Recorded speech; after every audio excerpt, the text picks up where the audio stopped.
امیر علیہ سنت سے یہ سوال ہے کہ یہ القاء اور الہام کیا چیز ہے جو تصوف میں بیان کیا جاتا ہے؟ القاء اور الہام ملتی جلتی ہیں جی، یعنی کوئی چیز دل میں ڈال دینا، اس کو القاء کہتے ہیں۔ اور الہام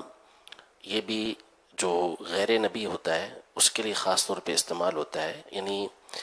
الہام جو ہے یہ اللہ تبارک و تعالیٰ کی طرف سے دل میں کوئی چیز ڈال دی جاتی ہے، اور اس کا ثبوت قرآن پاک سے بھی ہے، احادیث طیبہ میں بھی ہے، اسلاف کے اقوال میں بھی اس کا تذکرہ موجود ہے۔ قرآن پاک میں اللہ پاک نے حضرت سیدنا عیسیٰ علیہ نبینا و علیہ الصلوۃ والسلام کے لیے فرمایا کہ آپ کے حواری جو نے آپ کے ساتھی ہوتے تھے قریبی، ان کے لیے فرمایا وَأَوْحَيْتُ إِلَى الْحَوَارِيِّينَ أَنْ آمِنُوا بِي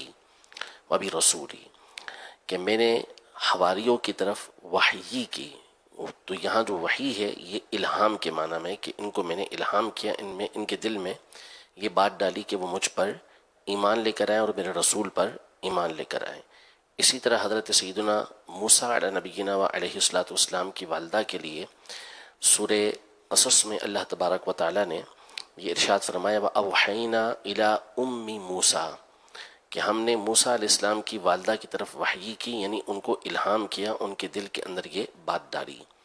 اور صحیح بخاری شریف کے اندر نبی پاک صلی اللہ علیہ وسلم نے یہ ارشاد فرمایا کہ تم سے پہلے امتوں کے اندر ایسے افراد ہوتے تھے کہ جو محدث ہوتے تھے،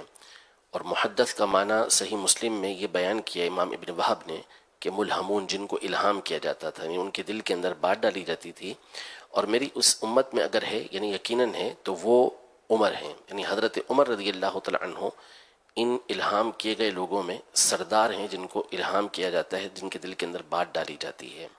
اور دوسری روایت میں ہے کہ ان سے کلام کیا جاتا ہے مگر وہ انبیاء نہیں ہوتے۔ تو یہ حدیثوں کے اندر موجود ہے۔ اور اسی طرح امام بخاری رحمۃ اللہ تعالی علیہ ارشاد فرماتے ہیں کہ میں درس حاصل کر رہا تھا، چھوٹی عمر تھی ان کی، اور یہ مکتب کے اندر مدرسے میں موجود تھے، تو فرماتے ہیں الہمت حفظ الحدیث، میرے دل کے اندر حدیث کو یاد کرنے کا الہام کیا گیا۔ تو آج یہ موضوع یعنی بہت عام ہے اس حوالے سے کہ الہام کا تقریباً جو اہل اسلام ہیں وہ اقرار کرتے ہیں کہ الہام یہ